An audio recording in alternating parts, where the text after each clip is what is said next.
இந்த சத்தத்தை கேட்கிற நிறைய பேர், உங்களையே நீங்க காயப்படுத்துறவங்க நிறைய பேர் இருக்கலாம். பாஸ்டர், அந்த மனுஷன் கல்லறை தோட்டத்தில் கல்லுகளினால தன்னை காயப்படுத்தினா, ஆனா நான் என்னுடைய வீட்டில் இருக்கிற பிரச்சனையின் நிமித்தமாய் நான் நிறைய நேரம் என்னையே நான் காயப்படுத்துகிறேன். நீங்க உங்க மண்டையை கொண்டு போய் அடிக்கலாம், தலைமுடியை நீங்க பிச்சுக்கலாம். நீங்க அந்த மாதிரி உங்களை காயப்படுத்துகிறத பார்த்து நிறைய பேர் உங்களுக்கு பைத்தியம்னு பேரு சொல்லி இருக்கலாம். இவன் ஒரு பைத்தியக்காரி, இவன் ஒரு பைத்தியக்காரன், இவன் இப்படிதான் நடந்துக்குவான். நிறைய ஜனங்களுக்கு முன்பாக அந்த பைத்தியக்காரர்களை போல உங்க வாழ்க்கை மாறி இருக்கலாம். உங்களை குறிச்சே நீங்க ஃபீல் பண்ணலாம், ஏன் நான் இப்படி இருக்கிறேன், எதுக்கு நான் இப்படி கத்துனேன், எதுக்கு நான் இப்படி கோவப்பட்டேன், எதுக்கு நான் இப்படி இந்த மாதிரி பைத்தியக்காரனை போல பைத்தியக்காரி போல நான் ரியாக்ட் பண்றேன், எனக்கு இந்த மாதிரி இல்லவே இல்லையே. ஆனா கர்த்தர் இன்று கிருபையாய் வாக்கு கொடுக்கிறார்.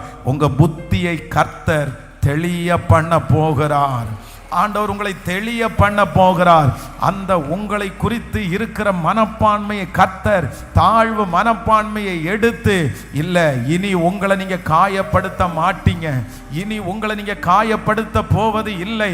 கர்த்தர் உங்களுக்கு ஒரு தெளிந்த புத்தியை கொடுத்து அந்த சவால்களை, அந்த பிரச்சனைகளை சந்திக்கக்கூடிய சகல கிருபையும் ஆண்டவர் தருவார்.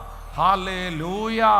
அதனால ஆண்டவருடைய பிள்ளைகள், உங்களை நீங்க காயப்படுத்துகிறது அது ஒரு நல்ல ஸ்பிரிட் இல்லை, நல்ல ஸ்பிரிட் இல்லை.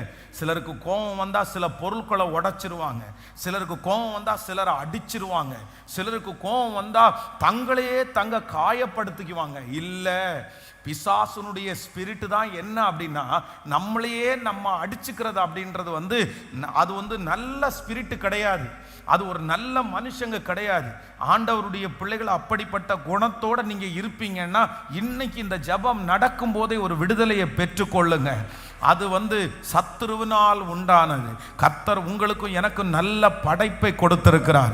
என்ன நஷ்டம் வந்தாலும், எவ்வளவு சோதனை வந்தாலும், நான் மோசமானவன், நான் ஒரு அன்லக்கி அப்படின்னு உங்களையே நீங்க கசந்து கொள்ளக்கூடாது, உங்களையே நீங்க வருத்தப்படுத்தக்கூடாது, உங்களையே நீங்க இடிக்கிறது முட்டுறது மாதிரி போறது. சிலர் வண்டியை கொண்டு போய் முட்ட போவாங்க, கோபம் வந்தா அது மாதிரி எத்தனாலும் பண்ணுவாங்க. இது ஒரு நல்ல ஸ்பிரிட் இல்லை. உங்களுடைய புத்தி என்ன பண்ணணும்னா தெளியணும், உங்க புத்தி தெளியணும். ஒரு நிறைகுடமா இருக்கிற ஒரு தேவனுடைய பிள்ளை தழும்ப கூடாது, அவங்க ரொம்ப ஸ்ட்ராங்கா இருக்கணும். எந்த பிரச்சனையும் உங்களை அப்படி பைத்தியக்காரி போல பைத்தியக்காரனை போல மாற்றக்கூடாது.